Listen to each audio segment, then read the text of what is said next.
Thank you.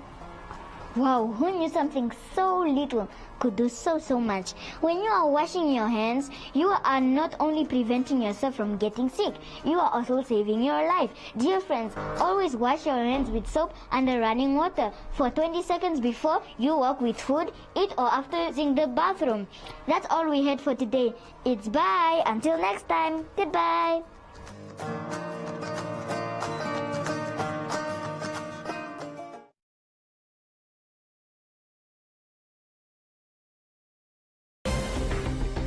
In the news tonight,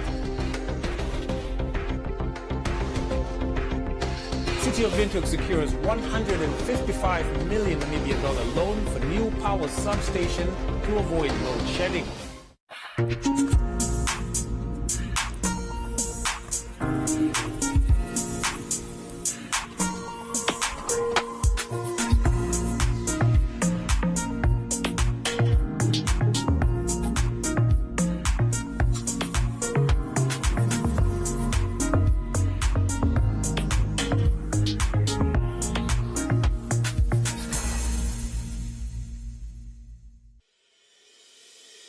The International University of Management, a Namibian university dedicated to its people's future, a hub of abundant opportunities. We are IUM for life. We are IUM.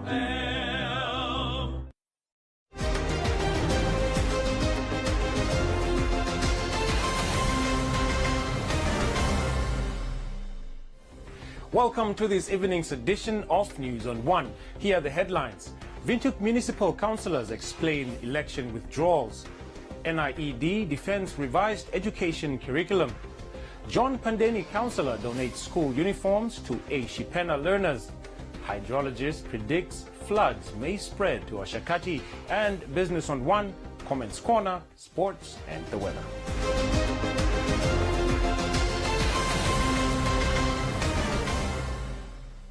Following several opposition councillors in the City of Windhoek withdrawing their nominations for City of Windhoek new office bearers, they stated that they will not give absolute power to one political party to be in charge. This led to Nudo councillor Joseph Wapingene remaining as the only councillor and was elected as the mayor on Thursday evening. He was deputized by SWAPO councillor Magdalena Pinar Lombard. The Windhoek Municipal Council election for new office bearers played out differently this year after councillors from the three opposition parties, namely Affirmative Repositioning Movement Job Ampanda and Ilse Kister, withdrew the nominations. They were joined by Landless People's Movement councillors Sade Governors and Ivan Schrijver. Popular Democratic Movement councillor Clementia Hanneses also withdrew her nomination. News on One spoke to the councillors after the election to inquire what led to their decision. We are not going to allow speculation. We are going to be speaking to you directly. The councillors that you are seeing here, they will be having programs of their own. There will be a management committee of their own. So if Edward is having problems, the five of us will go to Edward's house and listen and bring it here. Because we are not part of giving absolute power to one person. We cannot be part of giving absolute power to the same party. You are creating a problem. Because the essence of working together is because the electorate have said, we want you to work together. You don't know how many times I had to walk out of MC meetings because my views were not taken into consideration. They were just pushed off the table. We were trying to prevent that situation from happening again. So the councillors that you see here will be having town hall meetings. We will be having currently the setup is the elections has taken place today. Tomorrow you will have officials coming to you, telling you for the rest of the year, this is your program, this day you must be here and you must do this, and you must read this speech.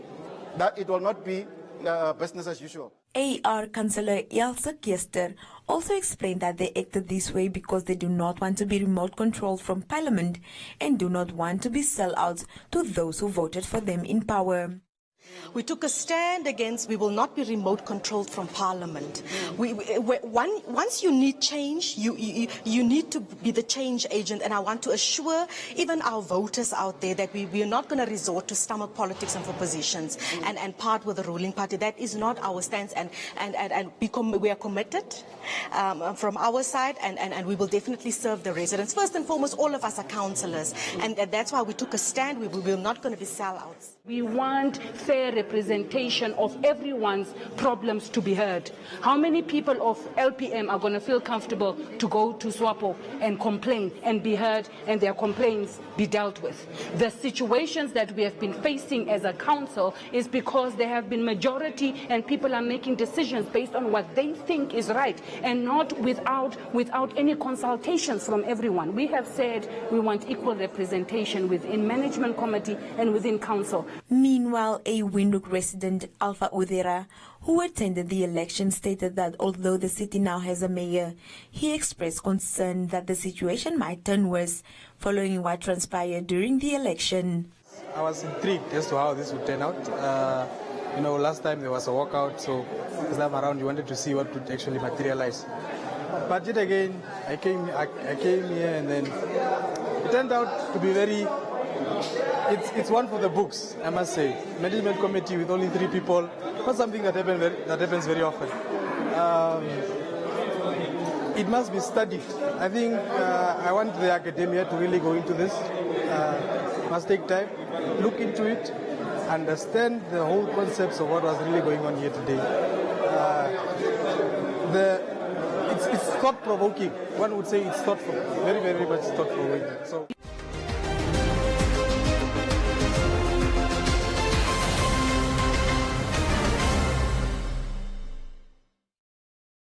It's back to school, back to early mornings, back to routine, back to homework, uniforms and school lunches. So, we've got specials to get you back to school with a smile.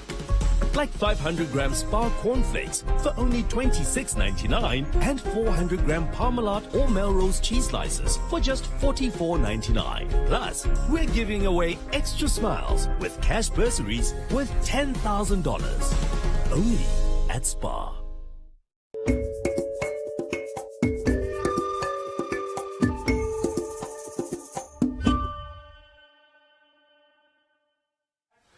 The National Institute for Educational Development Director Patrick Shimalumba said the Namibia Senior Secondary Certificate Ordinary and Advanced Subsidiary poor results are due to a number of factors, including lack of teacher support and parental involvement. Shimalumba made these remarks this week while responding to the Trade Union Congress of Namibia's Secretary General Mahongra Kavihuha, who said the revised curriculum did not yield satisfactory results. Shimalumba said that the revised curriculum is of international standard and highly demanding. He added that the ministry decided to transit from the old curriculum as it was not addressing the local context. The AS curriculum is an international qualifications. The requirement of 3 Cs or 3 grades Cs in a subject to proceed from ordinary to AS is a standard requirement around the world. And the AS is internationally a golden star qualification for basic education. The content for ordinary level remained predominantly the same. There was no urgent need even for experienced teachers to be trained in specific subjects as it was done. So the content for ordinary was just revised and aligned to IGCSE and the other sister qualifications according to the developments and the world trends in specific subjects. And no content from the former grade 10 syllabus formed part of the current ordinary level. Shimalumba added that in order to change the failure rate, focus must be more on implementation and further called for parental participation in education. Otherwise, the new curriculum is fine. We addressed the issue of parallel teaching, and I can indicate to you, Anthony, here, that in fact we are a model in Southern Africa. In the ministry's plan we are developing now, we are focusing more on redirecting resources to construct more classrooms to cater for a large number of learners who are entering the system. So what we have to do now is just to strengthen the issue of implementation. If you look at the recommendation of the conference for last year, 2022, August, most of the recommendations are on implementation, the foundation phase for learners, especially in pre-primary and grade 1, grade 3 should be strengthened, literacy and numeracy. If we can do that, really, our learners can be confident, and parental participation is very important, should be increased. The support system and monitoring at school level should be strengthened. Simalumba stated that instead of blaming specific people for poor performance, the country needs to work together and develop a support system. About 40 vulnerable learners at Ashipana Secondary School in Soweto, Windhoek, received full school uniforms including shoes and bags. The school also received a donation of laboratory equipment. The donation, which has a combined value of nearly 450,000 Namibian dollars, came from the John Pandeni constituency councillor, John Monde. The John Pandeni constituency regional councillor, John Monde, stated that Ashipana Secondary School is the only school in the area, and they have taken a keen interest in the development of young people. Monde also applauded the school for its stellar performance by occupying second best performing Namibia Senior Secondary Certificate Advanced Subsidiary in the Commerce region out of 16 government schools. On the national scale, the school came in the 21st position out of 252 government schools.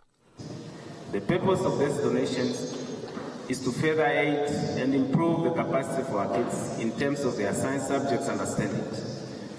The Council thought it wise to increase self-esteem in learners, those who are beneficiaries of the school uniforms and school bags under our Back to School program.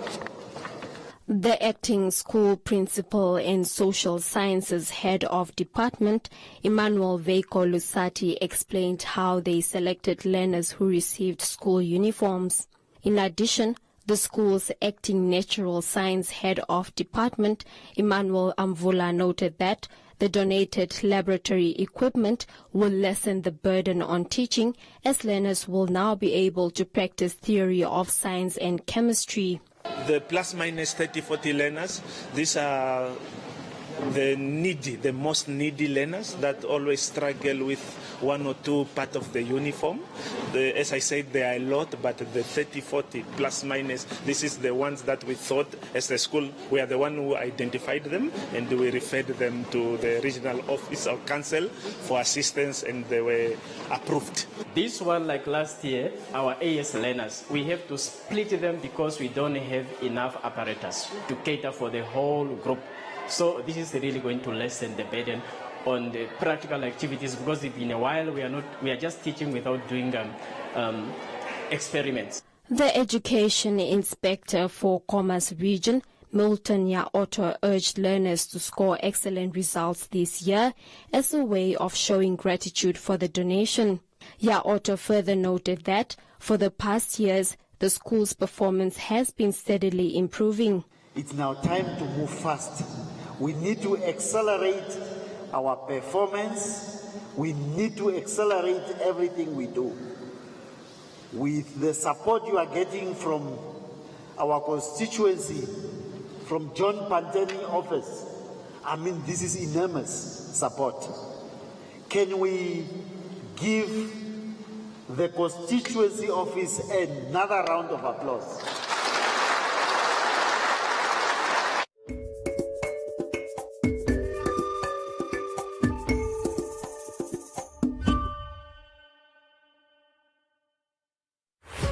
One Africa brings you Netflix, a showcase of local films proudly produced by Namibian filmmakers.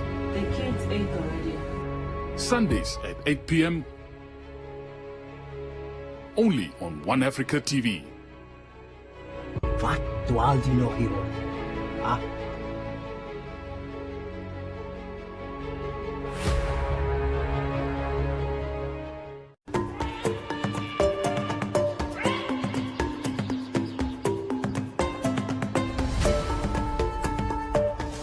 Following the ongoing floods in the Ohangwena region, hydrologists on the ground predicts that if rain continues within the next 2 weeks, there is a possibility that the flood water will reach Oshakati. However, hydrologists said due to vandalism at the flood monitoring station, it is currently difficult to determine this. One of the hydrologists deployed to monitor the Ohangwena flood, Philemon Shatipamba, stated that more rainfall is expected between now and the next 2 weeks, especially from the Angolan side of the border. Shatipamba explained that there are 26 flood monitoring stations stretching from Outapi to the Ohangwena region, which is known as the Kuvelai Basin, of which only 9 are operational and the rest are vandalized. Here at Sanalumono, where the water has crossed the road that is coming from Omafo to Outapi. This is an Alumono station. In the tower there we have our instrument, the cello, which is monitoring the water flow. We also forecast to receive more rainfall in the coming days. We have a station there, but it's currently vandalized. So it's not transmitting any information currently, but we did not yet receive that water from the eastern stream in Namibia. It is still in Angola. Alongside Shatipamba is hydrologist Edgar Muyumbano, who explained that with more rain expected, all monitoring stations need to be upgraded, and not only those that have been vandalized. Muyumbano stated that the Kuvelai Basin has 2 main streams that carry water across the bordering Kunene River, and without proper instrumentation, the team can only rely on estimates and probabilities. If we receive some rainfall around the area, it might be possible that it can reach Oshakati. So that can take 2 to 3 weeks if we receive rainfall. But if we don't receive rainfall, it will take a bit sometimes, or it can end somewhere. If there will be no push from Angola, it might end somewhere because we have a lot of swamps which can swallow water. The water reaches Chanel Mono, it's heading via Ndola. So at Ndola we have an instrument which is Chalo telemetry station. When it reaches there, it goes to Okatana. So that is now closer to Oshakati. It's just few kilos to Oshakati. So we have 3 sets of instruments on this channel. It starts from Chanel Mono, Ndola, and Okatana. As you can see, that house is where we keep our instruments. So we just aid our community members to keep our instrument or anything which they don't know the use of it safe, or report it to the nearest police station. Muyumbano further added that with the current flood water, there are a few streams in the northern regions that have never received water but are now full. The hydrologist said it is not a cheap task for the Ministry of Agriculture, Water and Land Reform to fix the hydrological stations and instruments used for monitoring these types of flood circumstances, but it has to be done soon for the safety of everyone that is affected.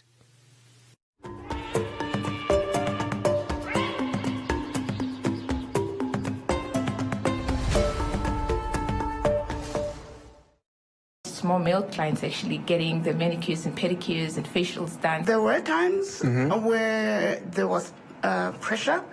I sometimes feel like I'm getting paid for doing nothing because I love what I do so much. Not everybody's going to do it through the schooling system.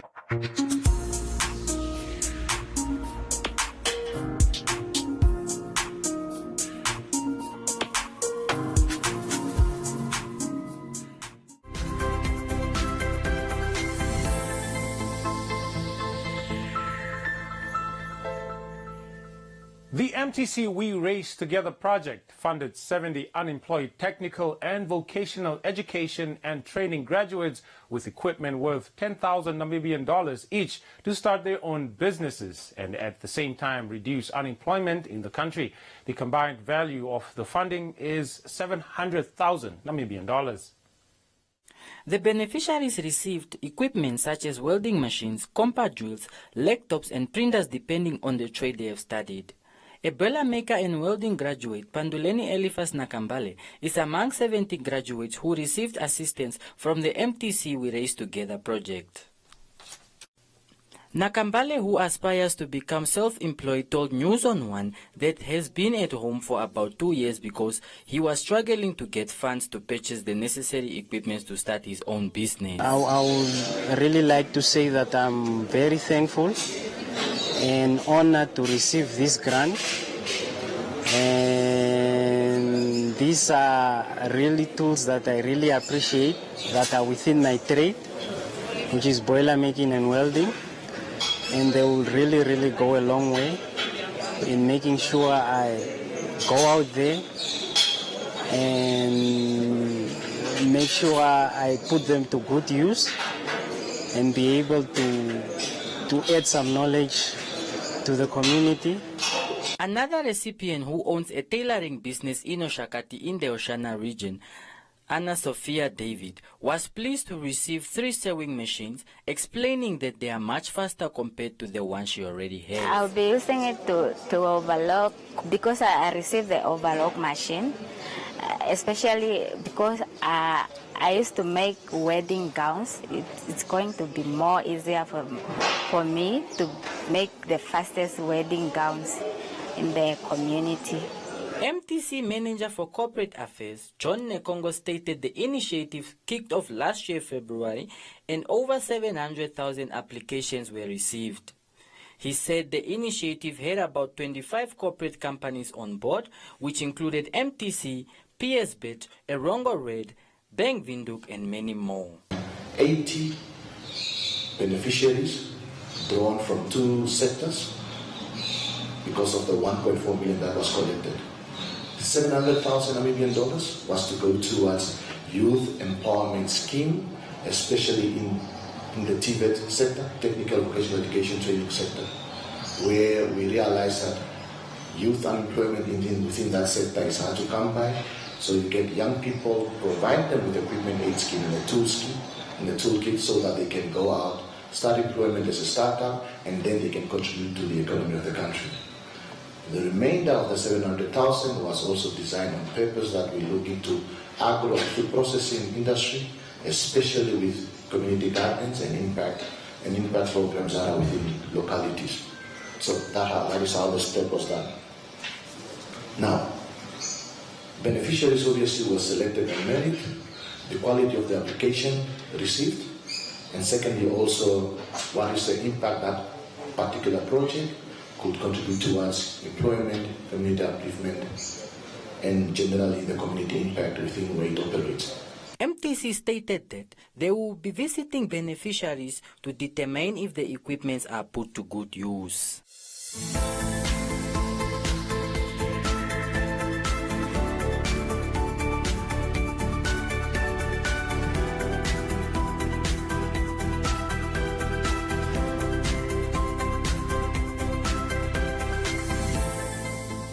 That's all the business we have for you.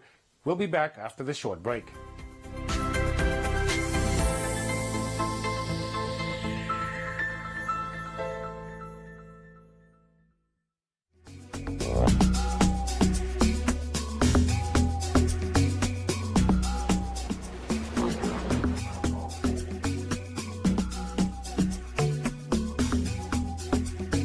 Catching up with Don Kamati. Mental health is very important, you know. Get Rich is in the building. It's like, since we need to do collaborate with Cape Bellas, it felt like it was their job, you know.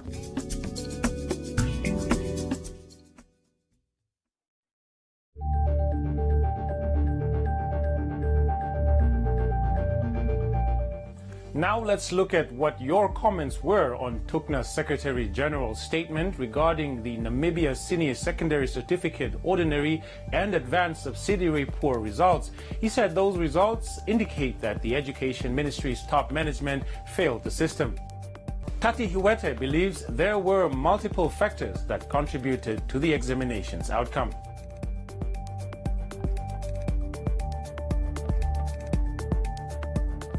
Jack says if one person isn't responsible for the results, then the entire team must be dismissed. Chitumba says the entire team must be dismissed. Michael says Tukna's Secretary General likes to point fingers but takes no action.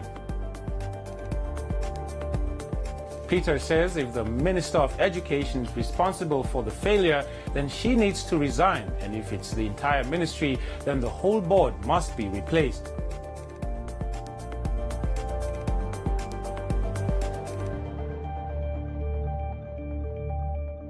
Those were all the comments you posted on our Facebook page. Thank you for participating. We'll be back with more news after the break.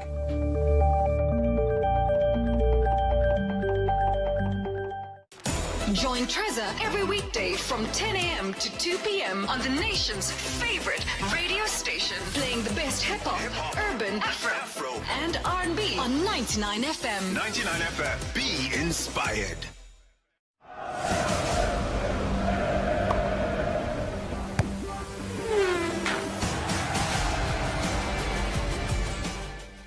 Welcome back. In sports news, the Namibia Premier Football League, Mabos Freeze, has urged the city of Windhoek officials to speed up the process of rehabilitating stadiums in the capital because there are only a few stadiums available. NPFL Director Mabos Freeze expressed concern of current conditions of some stadiums that were regularly used for football matches. Got some commitment from SKW that also SKW will add some value or add some add to the stadiums.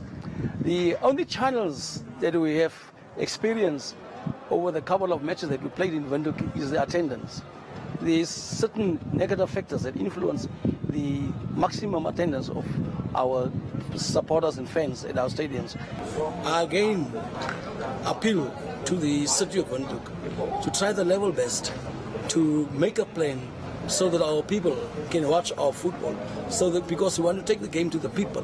It's no use for us to play our matches in town while the majority of our people are in Karatura and Kommersdal.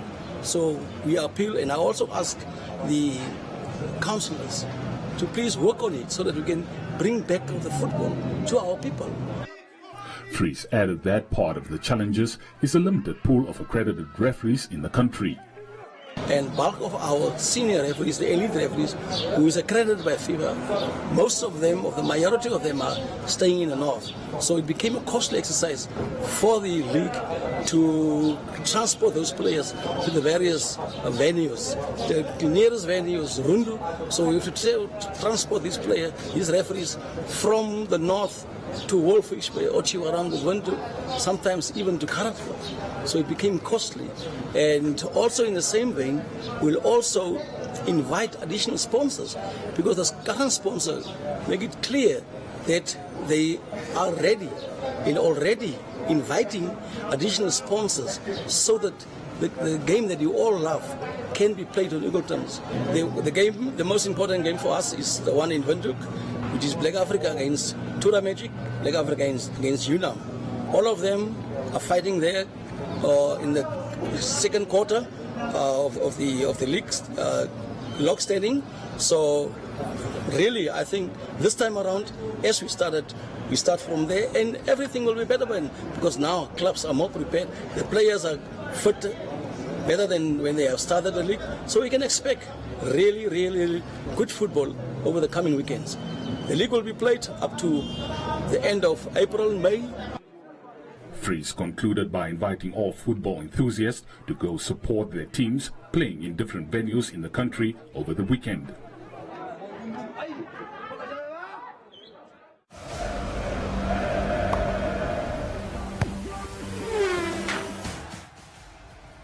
That's it from the sports front. Please stay tuned for the weather forecast.